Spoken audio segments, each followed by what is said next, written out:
Welcome to the President and CEO Focus on the Middle Market podcast series, where President and CEO founder Paul Stukel discusses middle market issues with business leaders from across the nation.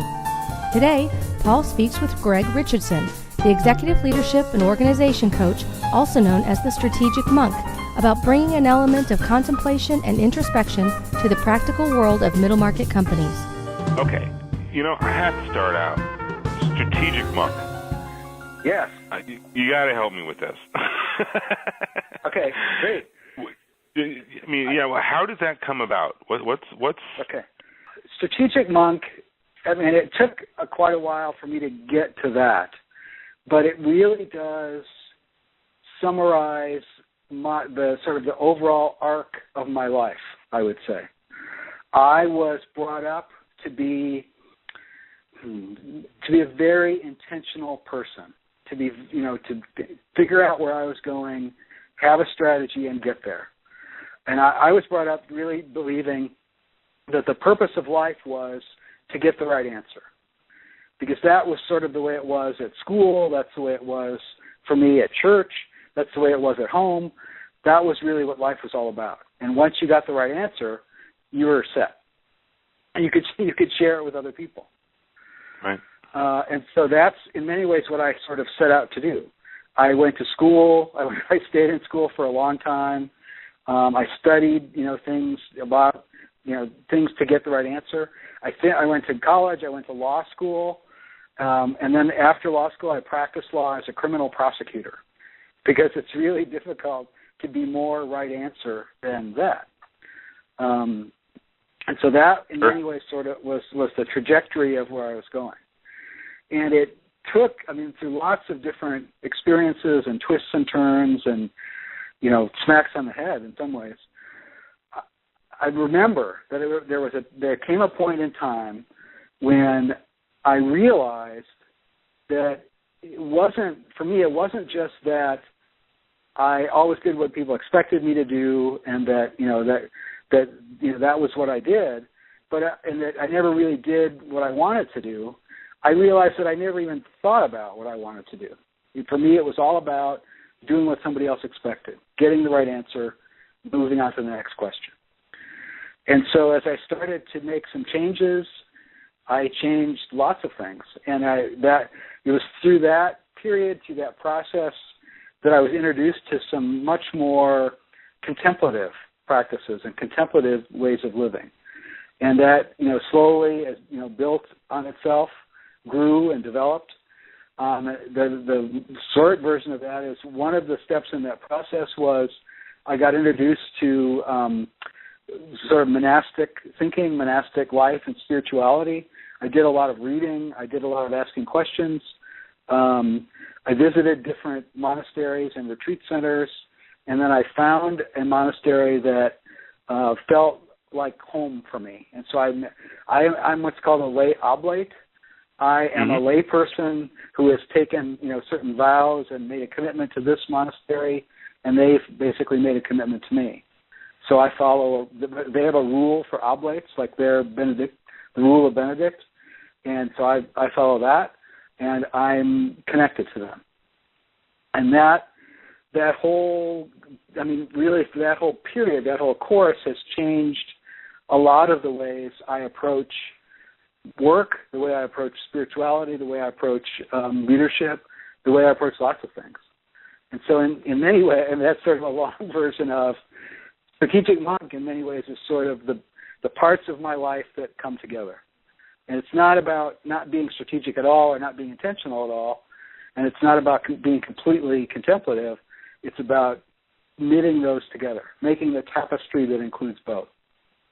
That sort of I don't know, I guess I'd call it almost holistic philosophy of making sure that you don't cut off the various streams and relationships between the spiritual, the contemplative, the person of action, as it were, the objective-oriented part of one. Surely that must have had some impact on how you do what you do, which is providing leadership counseling, and those type of things. I mean, do you think that's the case? Definitely. It's interesting. How I got to this is, in some ways, kind of amazing. I mean, I set out to be a lawyer, and then I actually went back to school and got a master's in public administration, public policy.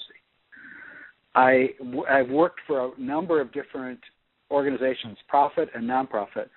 I started out sort of doing work in criminal justice reform. So I would go to different states and either come up with a proposal to pass or set up particular programs or, work with groups in the state to, get that done. And I sort of was with them for quite a while, and so I played a lot of different roles in the organization. Then a friend of mine and I set off to start our own nonprofit and doing, similar kind of work. And we were exceptionally successful at not making a profit. We were really good at not making money at all. And so, we both did certain things to supplement our income. We both did different stuff.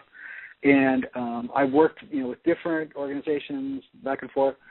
And I would say all the time I was looking for the place where I fit, the place where I belonged. I ended up moving. I started out in the Midwest. I was born and raised and went to school in Wisconsin. I started working in Wisconsin. I moved to Washington, D.C., and then to Chicago, and then back to Washington, D.C., before I moved to California. And eventually, after moving to California, for several years, I worked for an organization that did leadership development, leadership training, and people would come into our program if they had met certain criteria, and we would help them complete community college. They needed a high school degree, and then we would help them complete community college, giving them leadership training and helping them discern and sort through what it was they wanted to do next. And it was a wide variety of ages and backgrounds, and it was interesting. Did that for, maybe 7 years. And then I got to a point where I had done what I set out to do. I had basically accomplished my goals within the organization. And so I had an opportunity to do something I had never really done before. Always before, I would send out resumes, and I would interview, and I would get some job, and then I would try to make it what I wanted it to be.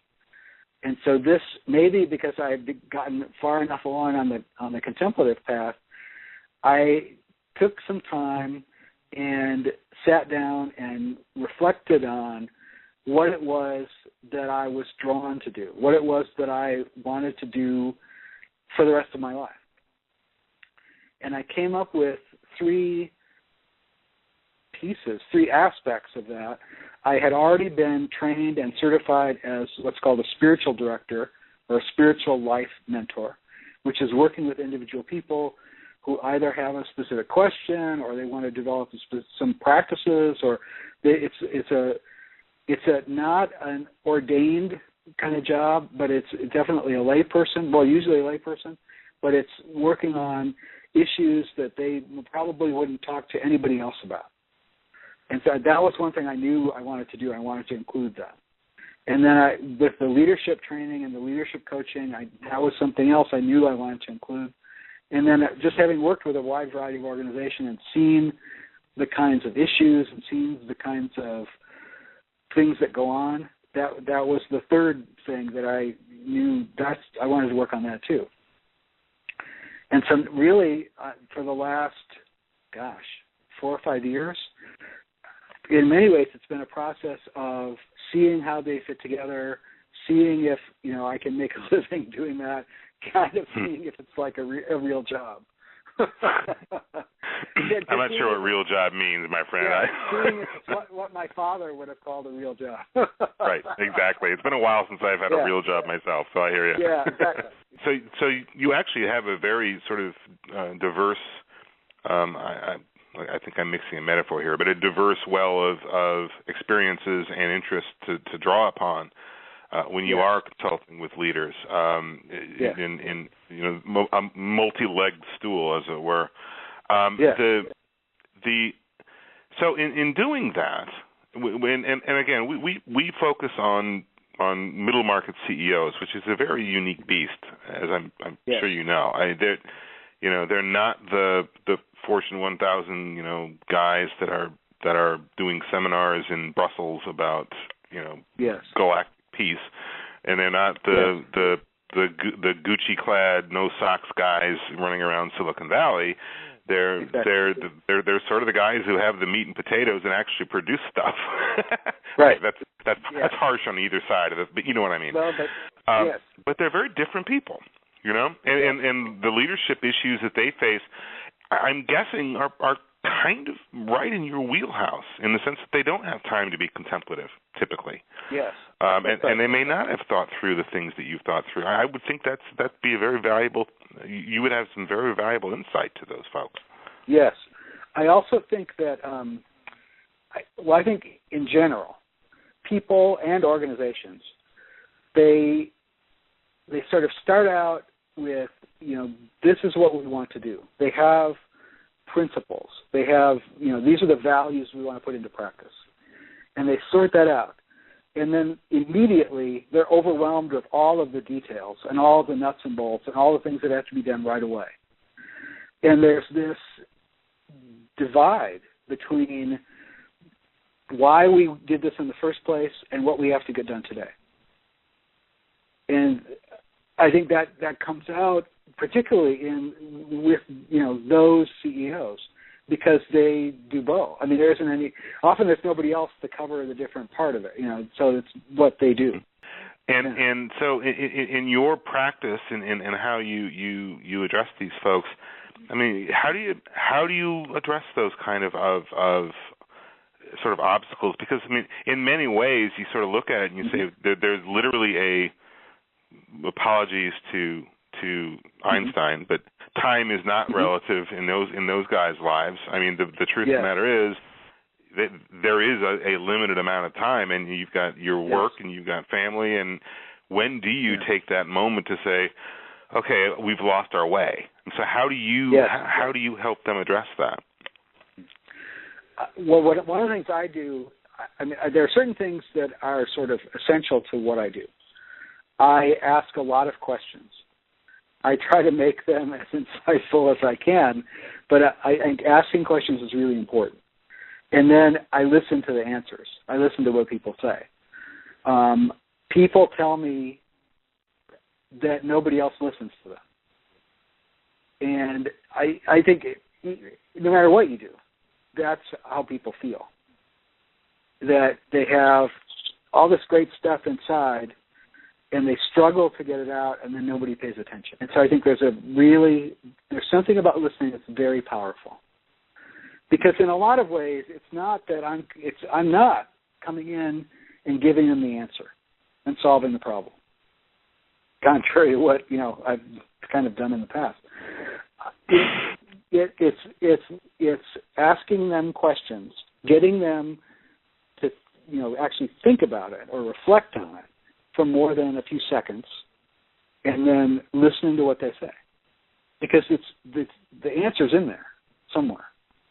They don't even have time to listen to themselves. And then for me, the other thing that's really essential is a sense of humor. I think that without a sense of humor, a sense of humor is a real indicator of perspective. And so if someone doesn't have much of a sense of humor, they don't have a lot of perspective. And that can help them. It's usually a relatively non-threatening way to get them to see they might be missing something. But I also think, I don't think that, maybe this is just me, I don't really think I'm telling people anything that they don't already know. I mean, they know that something's missing. They know that something could be better. They know it doesn't feel the way it used to feel. And they don't understand why not, and they want it to feel that way. But they can't necessarily put that into words. It's not as tangible as they would like it to be. And it also, we've created a system in which that feels superfluous, that's not really important, when it's essential. It's what makes everything else work well. I'm sorry, that being, I just want to make sure I'm clear, that being... when it feels right. Got it, right. Yeah. I mean, you know when it's right. And if it's not right, it's not right. But that's not significant enough to spend any time on. The listening part is actually